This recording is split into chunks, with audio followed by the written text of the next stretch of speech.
Welcome to PLC everyone. आज हम class 10th का साइंस का पहला चैप्टर पढ़ेंगे जिसका नाम है केमिकल रिएक्शन एंड इक्वेशन। तो देखिए, केमिकल रिएक्शन पढ़ने से पहले हम जानेंगे केमिकल रिएक्शन एंड इक्वेशन जानने से पहले हम पढ़ेंगे थोड़ी सी पुरानी चीज़ें हम याद करते हैं। याद कीजिए, आपने पढ़ा था कि हमारे आसपास जो चेंजेस होते हैं वो दो टाइप का होता है। एक होता है फिज़िकल चेंज और एक होता है केमिकल चेंज। तो फिज़िकल चेंज किसे कहते हैं? फिज़िकल चेंज वो होता है जिसमें कोई न्यू सब्सटेंस नहीं बनता, ठीक है, कोई न्यू सब्सटेंस नहीं बनता। लेकिन केमिकल रिएक्शन उसे कहते हैं, केमिकल चेंज उसे कहते हैं जिसमें कोई न्यू सब्सटेंस बनती हो, ठीक है। तो यहाँ से हम कह सकते हैं कि chemical change is chemical reaction, chemical change is chemical reaction. तो क्या कहा जा सकता है कि chemical change is chemical reaction, ठीक है। Chemical change is called chemical reaction. अब हम इसका और अच्छा डेफिनेशन देखें यदि, तो इसका और अच्छा डेफिनेशन क्या हो सकता है कि chemical reaction are the process in which new substance with new properties are formed.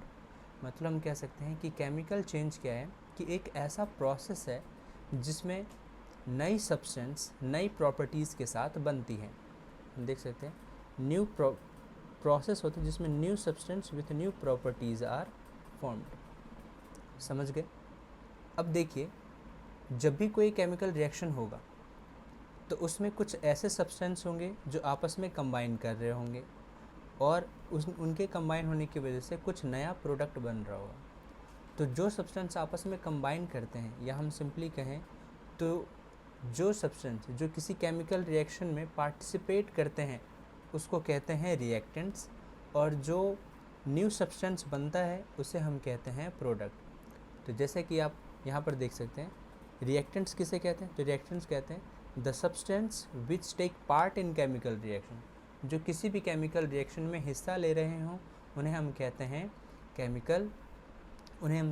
Reactants, ठीक है। और the new substance produced as a result of chemical reaction, मतलब केमिकल रिएक्शन के रिज़ल्ट की वजह से जो नए सब्सटेंस बने हैं उन नए सब्सटेंस को हम क्या कह देते हैं? प्रोडक्ट कहते हैं। आप ये एक पिक्चर के डायग्राम से देख सकते हैं कि ये दो रिएक्टेंट्स हैं जो आपस में कंबाइन कर रहे हैं, और आपस में कंबाइन करके देखिए एक प्रोडक्ट बन रहा है जिनकी प्रॉपर्टीज़ इन दोनों से बिल्कुल अलग है। तो इसलिए डेफिनेशन में लिखा हुआ है कि chemical reaction with new properties are formed, ठीक है। नेक्स्ट देखिए, अब अगर हम एग्जाम्पल की बात करें कि केमिकल रिएक्शन का हम कहाँ एग्जाम्पल देखते हैं, तो एग्जाम्पल देखिए, the burning of magnesium in air. Magnesium का एयर में जलाना वो एक केमिकल रिएक्शन है, ठीक है। केमिकल रिएक्शन का एक बहुत ही अच्छा एग्जाम्पल है। तो देखिए, अगर हम इसको जूम करके देखें तो आप देख रहे होंगे ये जो है ये एक मैग्नीशियम रिबन है, और इस रिबन को कहाँ पर जलाया जा रहा है? जब हम इसको एयर में जलाएंगे तो एयर में कौन सी चीज़ होती है जो किसी भी चीज़ को जलने में हेल्प करती है? वो होती है ऑक्सीजन। तो जब मैग्नीशियम एयर के प्रेजेंस में जलती है, ठीक है, तो क्या बनता है? मैग्नीशियम ऑक्साइड बनता है। तो यहाँ पर आप देख सकते हैं कि इसमें रिएक्टेंट कौन से हो गए? रिएक्टेंट हो गए मैग्नीशियम और ऑक्सीजन, क्योंकि ये रिएक्शन में पार्टिसिपेट कर रहे हैं। और प्रोडक्ट क्या हो गया? ये मैग्नीशियम ऑक्साइड। तो हम इनको कहते हैं रिएक्टेंट्स और इनको क्या कहते हैं? प्रोडक्ट्स कहते हैं, ठीक है बच्चों। देखिए, कंबाइन क्या था? कंबाइन क्या क्या था कि एयर और मैग्नीशियम रिबन आपस में मिलकर कंबाइन करा था, लेकिन बन क्या रहा है? बिल्कुल एक वाइट पाउडर। तो हम देख रहे हैं कि और इसकी प्रॉपर्टीज़ मैग्नीशियम रिबन से क्या है? बहुत अलग है, क्योंकि ये सिर्फ मैग्नीशियम था और ये मैग्नीशियम ऑक्साइड है।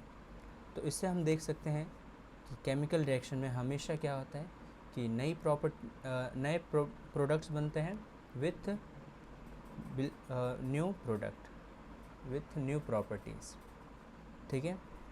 देखिए, अब आगे देखिए, we can see that the product is completely different from reactants. जो प्रोडक्ट बना है वो कम्प्लीटली डिफरेंट है किससे, रिएक्टेंट से।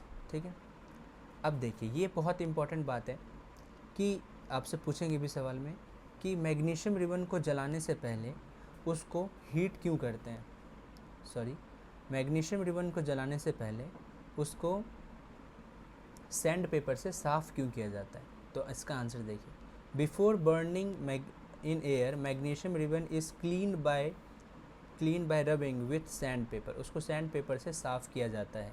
क्यों किया जाता है, this is done to remove the protective layer of basic magnesium carbonate from the surface of magnesium ribbon.